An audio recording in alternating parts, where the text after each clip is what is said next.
All right, so welcome back, everybody. My name is Andrew, and you're watching the Kelley's Country Life. We're going to take a break from some of the DIY projects we're doing here around the house, and we're going to cook, or attempt to cook, a poor man's brisket in this episode. This is my first time attempting this.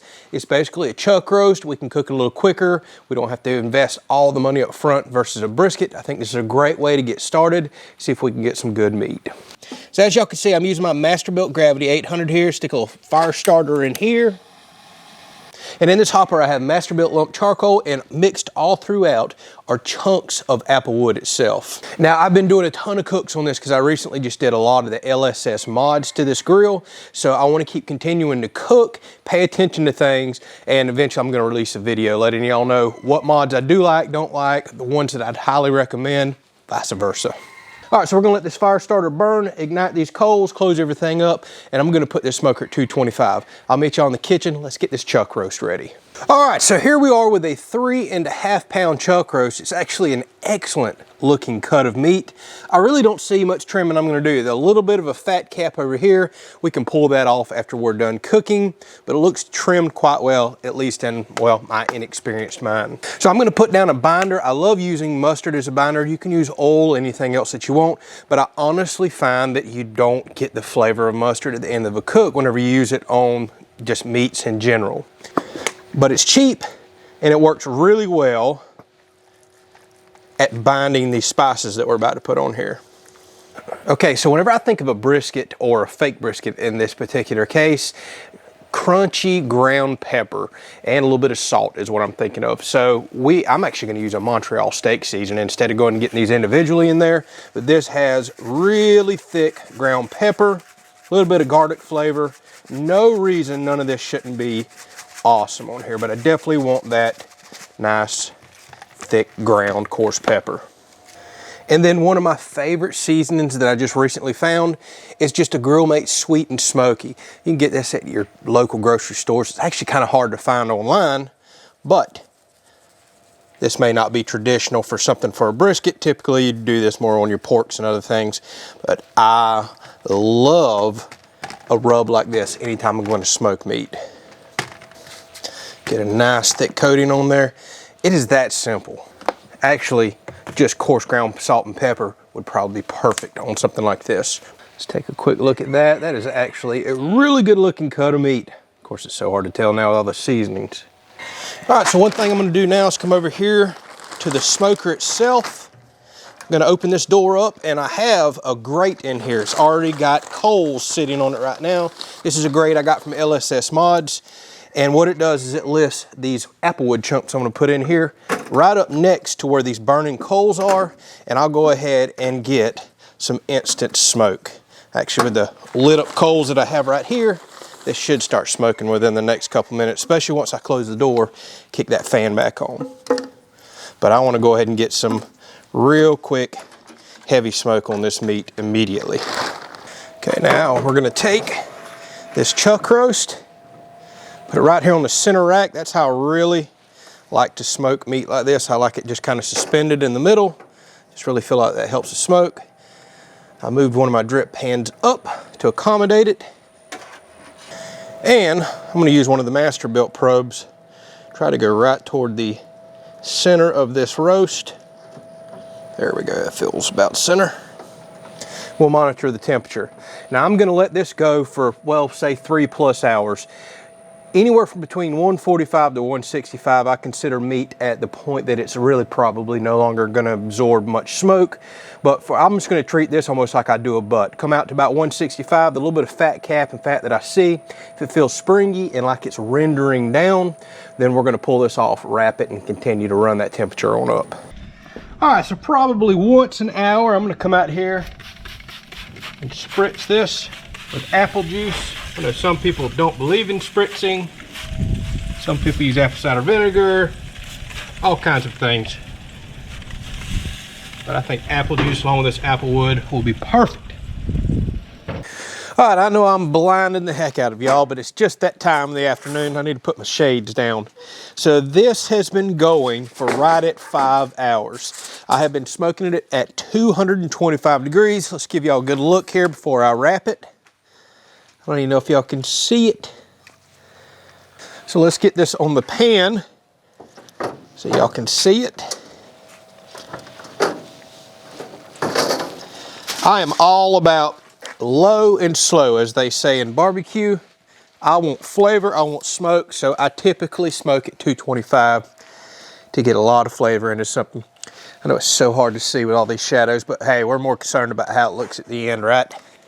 So plenty of time to get some good smoke in this. So I'm gonna spritz it down with a little bit more apple juice, kind of give something to steam it in this pan.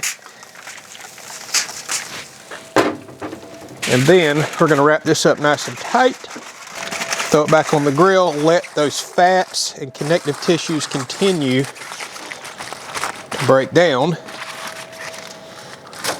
And I'm just gonna leave this on there until it's probe tender. So I got the probe back in. It still feels a little tough, as it should. Temperature is quite low, and that's probably gonna be 200 plus degrees. Then we'll pull it off. So I'll see y'all back in a couple of hours. All right, so here's the way this played out. We've already lost light outside. It's completely dark. I'm actually cooking this for us to eat tomorrow, but we're gonna try some tonight. So the temperature actually got up around 205, 206 that I've seen, but I didn't really care about the temperature. That's typically when your meat falls apart. That's usually what I carry pulled pork to. But I wanted to make sure I broke down all the fat, connective tissues, everything in it. What I was more concerned with is you hear everybody talk about probe tender. So I always use one of those fold out temperature probes. Went out there and started sticking through the tin foil, and once it started sliding in and out of the meat, I knew that it was broken down properly to what I'm looking for.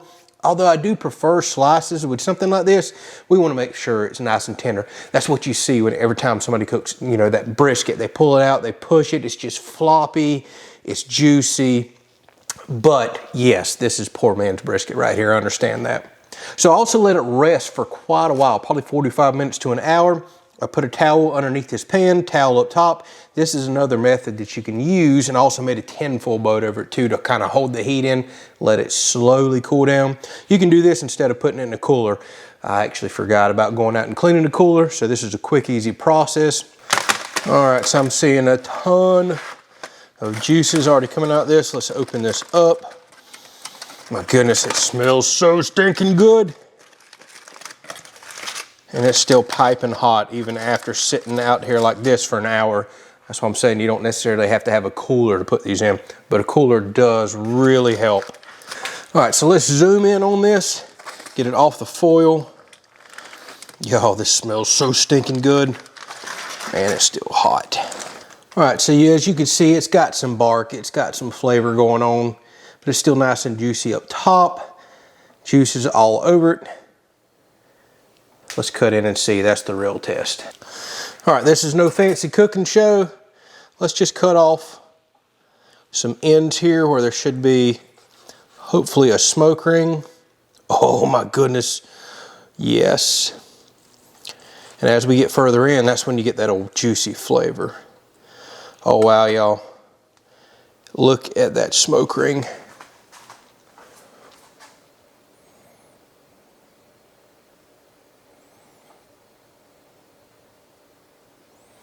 Y'all look at that smoke ring, look at the juices in it. I cannot wait to try this. It smells so good. That smoke ring looks amazing.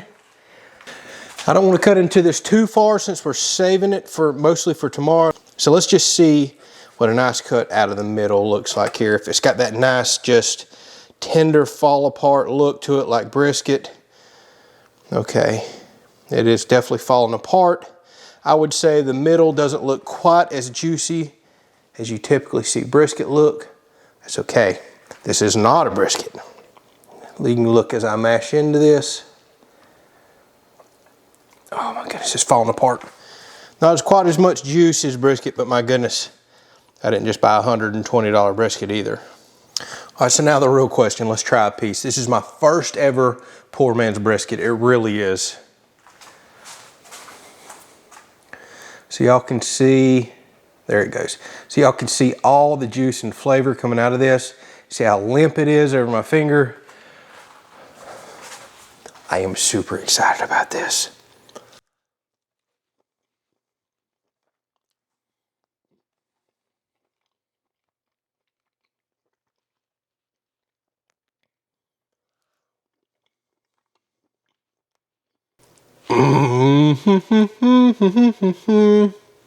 Wow.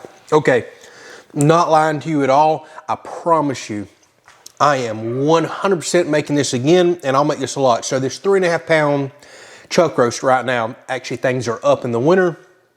Typically they're cheap.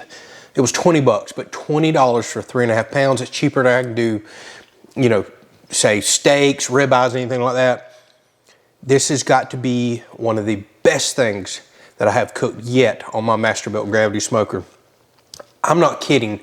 There's saltiness, there's flavor. That Montreal steak, which sounds weird to put on this, it just seemed perfect with that ground, thick, coarse pepper and salt. I can taste that, the smoke, the applewood, the sweetness, I can taste the apple juice. This is so stinking good. Oh my goodness, y'all. The smoke, the flavor.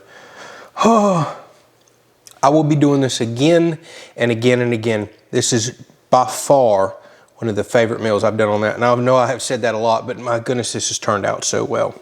Okay, so you have to try this. If you're like me and you're nervous about buying a $120 or $150 brisket and you want to do the poor man's brisket, do it just like I did. It's juicy, it's flavorful. Everything's there just like I would like. I've had brisket plenty cooked by other people. It's very similar. Maybe not exactly the same, but oh my goodness, this is so stinking good. Make sure you try this. And if you do, please let me know. I know I'm pointing at y'all with nasty, dirty fingers. There, we took care of that. Thank y'all so much for watching. By the way, the LSS mods have been working out great on the grill. I've been testing them. I've already done multiple cooks off camera. I will have an update video on that before long on the ones that I do like, ones that maybe not so much, but everything's actually working out really well. And oh my goodness, this smoker is working out so well. Tiffany is so happy that I'm cooking for her a lot with it. Catch y'all on the next video.